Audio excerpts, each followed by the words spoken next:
Capítulo 3 A Corrida Caucus e uma longa história.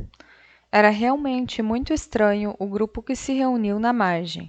Os pássaros com as pernas enlameadas, os animais com o pelo grudado no corpo e todos pingando, mal-humorados e constrangidos.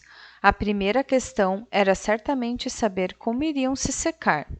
Tiveram uma conferência a respeito e, depois de alguns minutos, Alice já achava bem natural estar ali falando familiarmente com aquelas criaturas, como se as tivesse conhecido a vida inteira.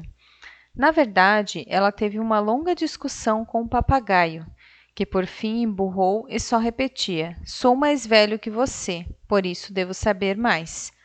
E isso Alice não queria admitir, sem saber que idade ele tinha, e como o papagaio se recusava absolutamente a lhe dizer a idade, não havia mais o que falar. Por fim, o camundongo, que parecia ter alguma autoridade entre eles, gritou: "Sentem-se todo mundo e me escutem. Vou logo secá-los bastante." Todos se sentaram imediatamente, num grande círculo, com o camundongo no meio. Alice mantinha os olhos ansiosamente fixos na criatura, pois sentia que iria sem dúvida pegar um resfriado grave, se não se secasse bem depressa. "Aham", disse o camundongo, com um ar importante. "Estão prontos? Esse é o texto mais seco e sem molho que conheço. Silêncio ao redor, por favor." A William, o Conquistador, cuja causa era apoiada pelo Papa, logo se submeteram os ingleses, que careciam de líderes e estavam ultimamente acostumados à usurpação e à conquista. Edwin e Morcar, os condes de Mércia e Nortúmbria. "Brrr", disse o papagaio, com um arrepio.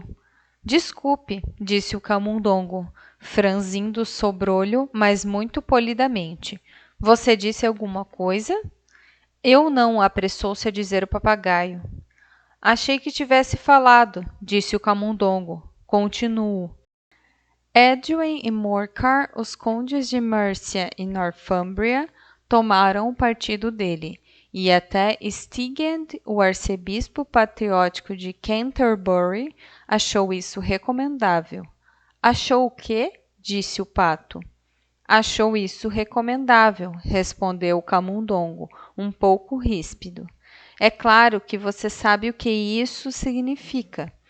"Sei muito bem o que isso significa, quando eu acho alguma coisa", disse o pato. "É geralmente um sapo ou um verme. A pergunta é: o que foi que o arcebispo achou?" O camundongo ignorou essa pergunta e continuou apressado. "Achou isso recomendável e foi com Edgar Atheling ao encontro de William, para lhe oferecer a coroa. A conduta de William foi a princípio moderada, mas a insolência dos seus normandos, como está se sentindo agora, minha querida, continuou, virando-se para Alice enquanto falava. "Molhada como nunca", disse Alice num tom melancólico. "Não parece me secar nem um pouco." "Nesse caso", disse o Dodô, levantando-se solenemente, "proponho que a reunião suspenda os trabalhos para a adoção imediata de remédios mais enérgicos." "Fale português", disse a águiazinha. "Não sei o significado nem de metade dessas palavras compridas, e, além do mais, não acredito que você saiba." E a águiazinha curvou a cabeça para esconder um sorriso. Alguns dos outros pássaros riam à socapa de modo bem audível. "O que eu ia dizendo", disse o Dodô num tom ofendido, "era que a melhor coisa para nos secar seria uma corrida caucus." "O que é uma corrida caucus?" disse Alice. Não que ela fizesse questão de saber, mas o Dodô tinha feito uma pausa, como se achasse que alguém devia falar, e ninguém mais parecia inclinado a dizer alguma coisa. "Ora", disse Dodô, "a melhor maneira de explicar é fazer. E como vocês talvez queiram experimentar essa corrida num dia de inverno, vou lhes contar como o Dodô a organizou. Primeiro, ele traçou uma pista de corrida, numa espécie de círculo. A forma exata não tem importância, disse, e depois todo o grupo foi colocado ao longo da pista, aqui e ali. Não houve nada de 1, 2, 3 já. Eles começavam a correr quando desejavam e desistiam quando desejavam. Por isso não era fácil saber quando a corrida tinha chegado ao fim. Entretanto, quando já tinham corrido por meia hora ou mais, estavam de novo bem secos. O Dodô de repente gritou: "Acabou a corrida!" E todos se aglomeraram ao redor dele, ofegando e perguntando: "Mas quem ganhou?" Essa pergunta o Dodô não conseguiu responder, sem pensar bastante, e passou um longo tempo com um dos dedos premidos sobre a testa, a posição em que geralmente está Shakespeare nos retratos que temos dele, enquanto o resto esperava em silêncio. Por fim, o Dodô disse: "Todos ganharam e todos devem receber prêmios." "Mas quem vai dar os prêmios?" perguntou um coro bem grande de vozes. "Ora, ela, é claro", disse Dodô, apontando para Alice com um dedo. E todo o grupo se aglomerou imediatamente ao redor dela, gritando de modo confuso: "Prêmios! Prêmios!" Alice não tinha ideia do que fazer e, desesperada, pôs a mão no bolso e tirou uma caixa de confeitos. Por sorte, a água salgada não entrara na caixa e distribuiu-os ao redor como prêmios. Havia exatamente um para cada criatura. "Mas ela também deve ganhar um prêmio", disse o camundongo. "Claro", respondeu o Dodô muito sério. "O que mais você tem no seu bolso?", continuou virando-se para Alice. "Apenas um dedal", disse Alice tristemente. "Passe para mim", disse o Dodô. Então todos se aglomeraram mais uma vez ao redor dela, enquanto o Dodô lhe entregava solenemente o dedal, dizendo: "Imploramos que se digne aceitar este elegante dedal." E quando acabou esse curto discurso, todos aplaudiram.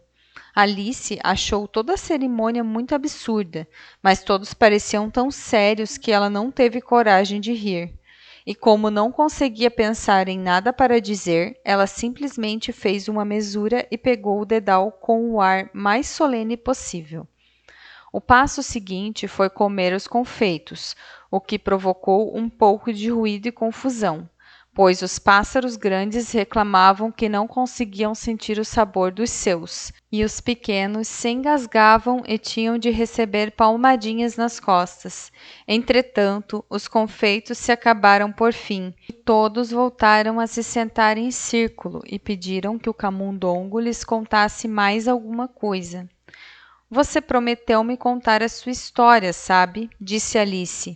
"E por que você odeia G e C?", acrescentou num suspiro, meio com medo de que ele se ofendesse de novo. "A minha história é um longo e triste rabisco", disse o camundongo, virando-se para Alice e suspirando. "É certamente longo", disse Alice, olhando espantada para o rabo do camundongo. "Mas por que você diz que é triste?" E ela continuou a matutar sobre essa questão enquanto o camundongo falava, de modo que a sua ideia da história ficou mais ou menos assim. Fúria disse ao pobre rato, que correndo veio do mato: "Vamos os dois perante a lei, pois hei de processar você." "Vamos, e sem qualquer lamento. Temos de ter o julgamento, pois realmente esta manhã é só o que tenho a fazer", disse ao vira-lata o ratinho. "Tal julgamento, sinhozinho, sem júri, sem juiz, sem nada. Será jogar fora a conversa. Vou ser o júri e o juiz", disse a fúria, com ardes. "Hei de julgar a causa inteira. Você não escapará dessa." "Você não está prestando atenção", disse o camundongo para Alice severamente. "Em que está pensando?" "Desculpe", disse Alice, muito humilde. "Você tinha chegado à quinta curva, não é?" "Nada disso. Ai de nós", gritou o camundongo, ríspido e muito zangado. "Nós", disse Alice, sempre pronta a ajudar os outros e olhando ansiosa ao redor. Oh, deixe-me ajudar a desatá-los. Não vou fazer nada disso, disse o camundongo, levantando-se e indo embora. Você me insulta falando tanta asneira. Não foi por querer, alegou a pobre Alice. Mas é que você se ofende por qualquer coisa. O camundongo apenas rosnou em resposta. Por favor, volte e acabe a sua história, gritou Alice, chamando-o de volta. E todos os outros a secundaram em coro. Sim, por favor, volte. Mas o camundongo apenas sacudiu a cabeça impacientemente e caminhou um pouco mais rápido. Que pena que ele não quis ficar, suspirou o papagaio assim que o camundongo desapareceu de vista. Uma velha carangueja aproveitou a oportunidade para dizer à sua filha: Ah, minha querida, que isto lhe ensine a nunca perder as estribeiras. Cale-se, mamãe, disse a jovem carangueja, um pouco irritada. Você desafia até a paciência de uma ostra. Queria que Dinah estivesse aqui. É o que eu queria, disse Alice em voz alta, não se dirigindo a ninguém em particular. Ela logo o traria de volta. E quem é Dinah, se posso tomar a liberdade de perguntar? Disse o papagaio. Alice respondeu pressurosamente, pois estava sempre pronta a falar de seu animalzinho de estimação. Dinah é a nossa gata, e ela é maravilhosa para pegar camundongos. Nem podem imaginar.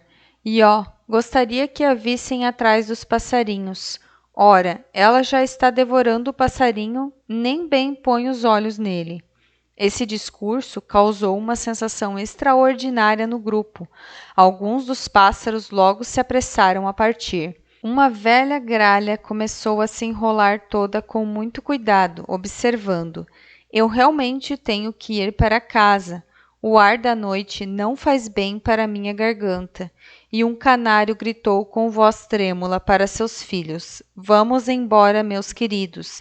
Já está mais que na hora de vocês estarem na cama. Sob vários pretextos, todos partiram e Alice logo ficou sozinha. Não deveria ter falado em Dinah, disse para si mesma num tom melancólico. Ninguém parece gostar dela por aqui, mas tenho certeza de que ela é a melhor gata do mundo. Oh, minha querida Dinah, será que vou voltar a ver você? E nesse momento a pobre Alice começou a chorar de novo, pois estava se sentindo muito sozinha e desanimada. Em pouco tempo, porém, ouviu novamente um pequeno ruído de passos à distância, e ela levantou os olhos ansiosa, meio que esperando que fosse o camundongo, que tivesse mudado de ideia e viesse acabar a sua história. Capítulo 4. O coelho manda um recado pelo lagarto. Era o coelho branco, voltando a passos lentos e olhando ansiosamente ao redor, como se tivesse perdido alguma coisa. E ela ouviu-o murmurar com os seus botões: a duquesa, ó, as minhas patinhas, ó, o meu pelo e os meus bigodes. Ela vai mandar me executarem, tão certo quanto as doninhas serem doninhas. Onde é que posso tê-las deixado cair?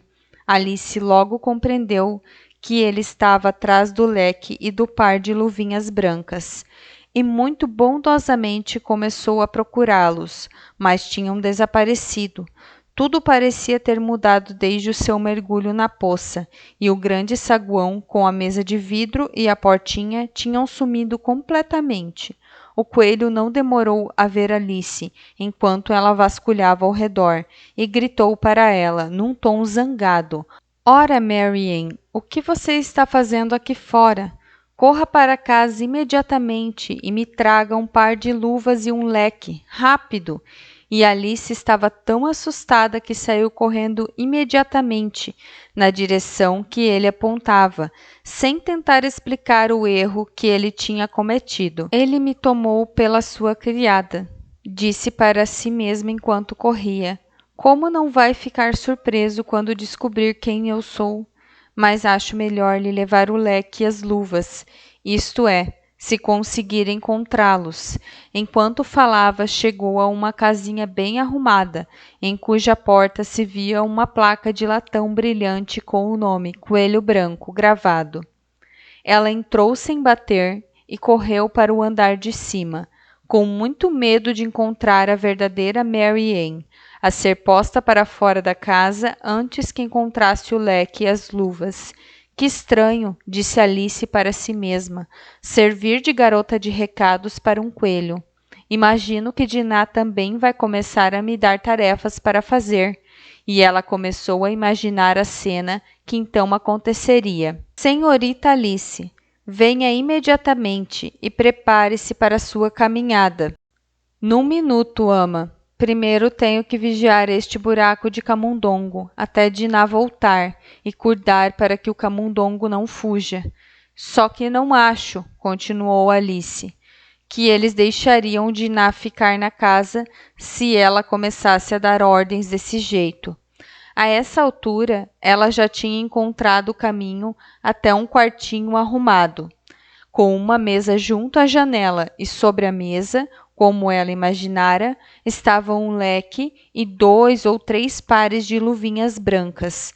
Ela pegou o leque e um par de luvas e estava prestes a sair do quarto quando seu olhar caiu sobre uma garrafinha que estava perto do espelho.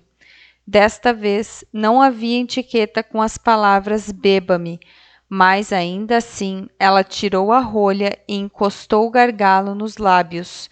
Sei que alguma coisa interessante deve acontecer, disse para si mesma, sempre que como ou bebo algo. Por isso é melhor ver qual é o efeito desta garrafa.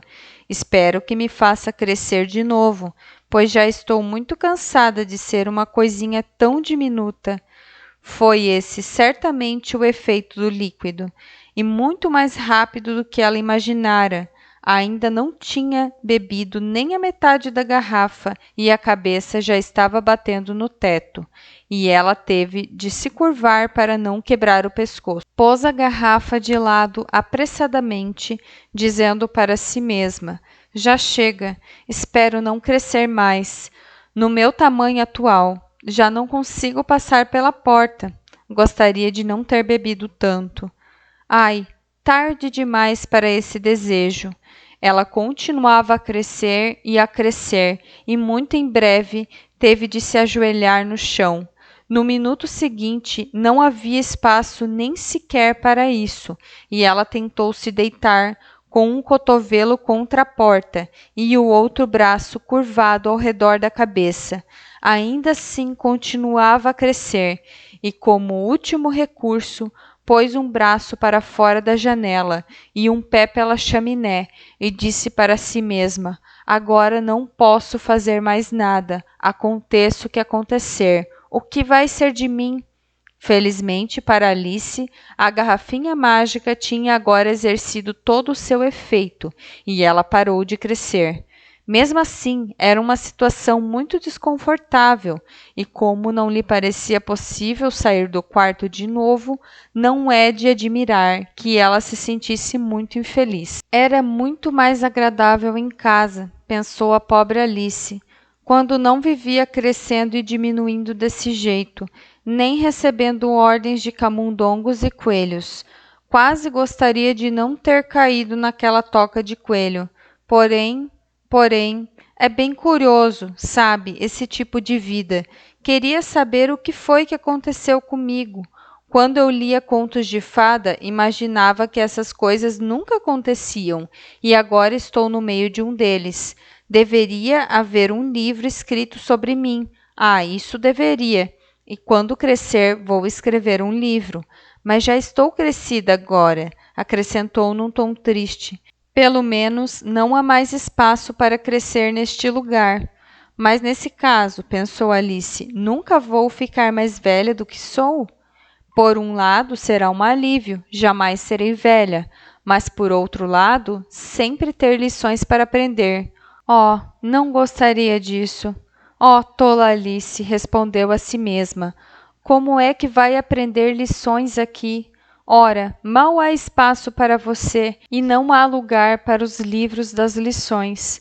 E assim ela continuou, assumindo primeiro um lado e depois o outro, e criando toda uma conversa dessa forma, mas depois de alguns minutos ouviu uma voz no lado de fora e parou para escutar.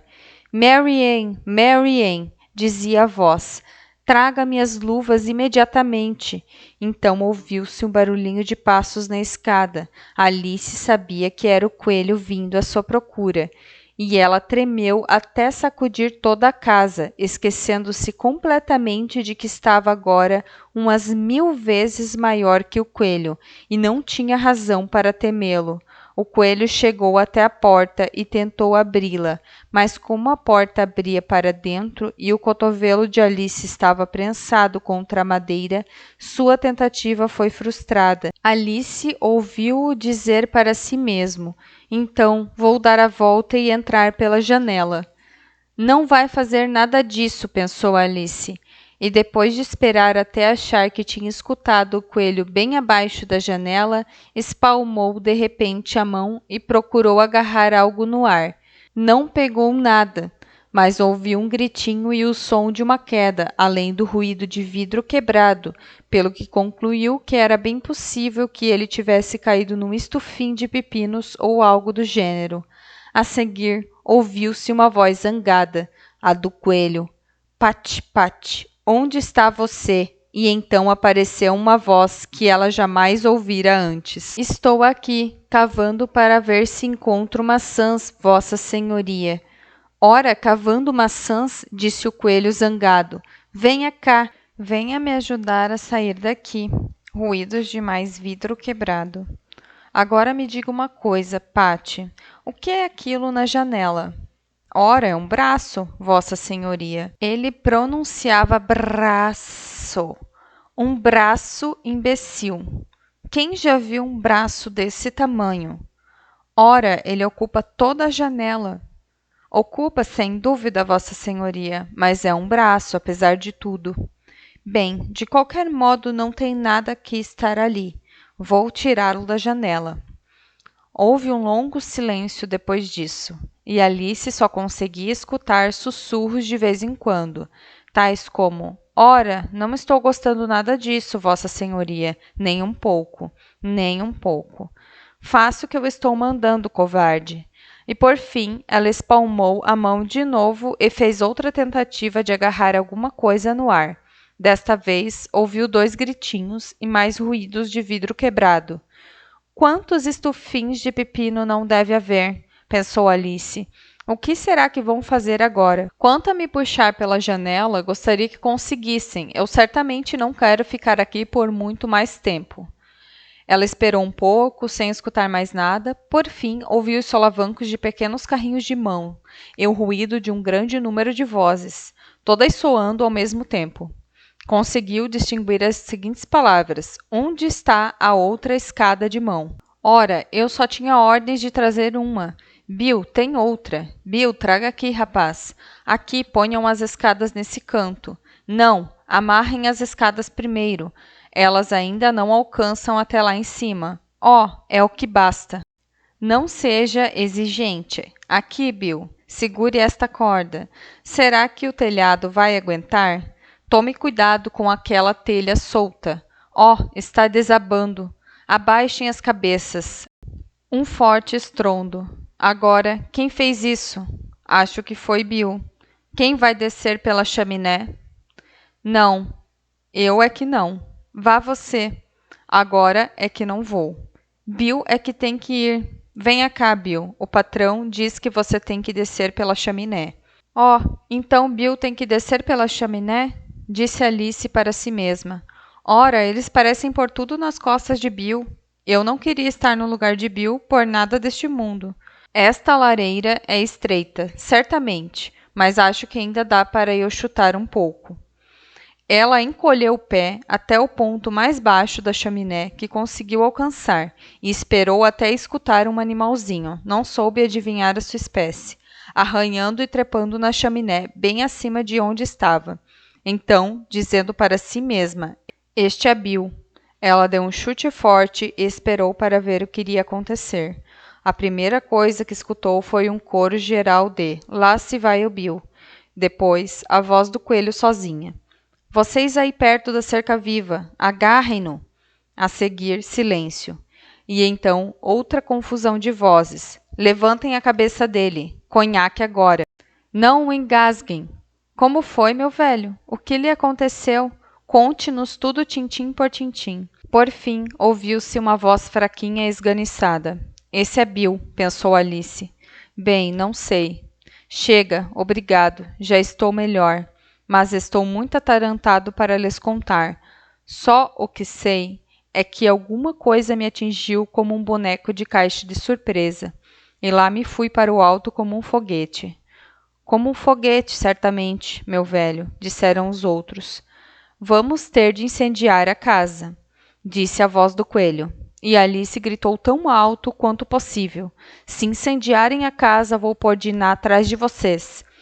Houve um silêncio mortal no mesmo instante, e Alice pensou consigo mesma. O que será que vão fazer agora? Se tivessem algum juízo, destelhariam a casa. Depois de 1 ou 2 minutos, começaram a se mover de novo, e Alice escutou o coelho dizer: para começar, basta um carrinho de mão cheio. Cheio do quê? Pensou Alice. Mas ela não teve de ficar na dúvida por muito tempo, pois logo uma chuva de pequenos seixos entrou chocalhando pela janela e alguns bateram na sua face. Vou pôr um fim nisto, disse para si mesma e gritou para fora. É melhor não fazerem isto de novo, o que produziu outro silêncio mortal. Alice notou com alguma surpresa que todos os seixos se transformavam em bolinhos quando batiam no chão, e teve uma brilhante ideia. Se eu comer um desses bolinhos, pensou, eles vão certamente provocar alguma mudança no meu tamanho, e como não há jeito de me aumentar ainda mais, eles devem me diminuir. Assim, ela engoliu um dos bolinhos e ficou encantada ao descobrir que logo começou a encolher. Assim que já estava pequena o suficiente para passar pela porta, saiu correndo da casa e encontrou uma multidão de animaizinhos e passarinhos esperando no lado de fora. O pobre largatinho, Bill, estava no meio do círculo, amparado por 2 porquinhos da Índia, que lhe estavam dando o conteúdo de uma garrafa. Todos investiram contra Alice assim que ela apareceu, mas ela correu o máximo que pôde e logo se viu a salvo numa mata espessa. A primeira coisa que tenho de fazer, disse Alice para si mesma, enquanto perambulava pela mata, é voltar ao meu tamanho normal. E a segunda coisa é encontrar o caminho para aquele jardim encantador. Acho que esse é o melhor plano. Parecia um plano excelente, sem dúvida, arquitetado de forma muito simples e perfeita. A única dificuldade era que ela não tinha a menor ideia de como pô-lo em prática. E, enquanto espiava ansiosamente entre as árvores, um latido agudo bem acima da sua cabeça fez com que levantasse os olhos com muita rapidez. Um enorme cachorrinho a olhava com grandes olhos redondos e, estendendo delicadamente uma das patinhas, tentava tocá-la. Pobrezinho, disse Alice num tom adulador e tentou assoviar para o animalzinho. Mas o tempo todo ela estava terrivelmente assustada com a ideia de que ele poderia estar com fome, e nesse caso seria bem provável que a comesse apesar de todos os seus agrados.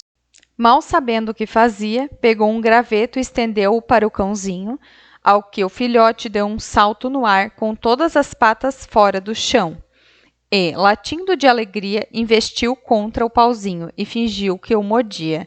Então Alice se escondeu atrás de um grande cardo para não ser atropelada. E assim que apareceu no outro lado, o cãozinho investiu de novo contra o graveto e deu cambalhotas no ar na sua pressa de agarrá-lo. Achando que esse jogo era como brincar com um cavalo de carroça e esperando a todo momento ser pisoteada pelas suas patas, Alice voltou a se esconder atrás do cardo. Então o cãozinho começou uma série de investidas contra o pauzinho, correndo um pouco para frente e muito para trás a cada tentativa, e latindo roucamente o tempo todo, até que por fim se sentou bem longe, ofegando com a língua para fora da boca e os grandes olhos meio fechados. Esse momento pareceu a Alice uma boa oportunidade para fugir. Por isso, partiu imediatamente e correu até ficar muito cansada e sem fôlego, e até que o latido do cãozinho soasse muito fraco à distância. E, apesar de tudo, como era querido o cãozinho, disse Alice, enquanto se encostava no botão de ouro para descansar e se abanava com uma de suas folhas. Gostaria muito de ter ensinado alguns truques, se ao menos o meu tamanho tivesse permitido. Oh, meu Deus! Quase esqueci que tenho de crescer de novo. Vamos ver. Como é que vou fazer isso? Acho que tenho de comer ou beber alguma coisa, mas a grande pergunta é: o quê? A grande pergunta era certamente o quê? Alice olhou ao redor de si para as flores e lâminas da grama, mas não via nada que se parecesse com o que devia comer ou beber naquelas circunstâncias. Havia um grande cogumelo perto dela, quase da sua altura, e depois de ter olhado embaixo, em ambos os lados e atrás do cogumelo, ocorreu-lhe que poderia ver o que havia em cima.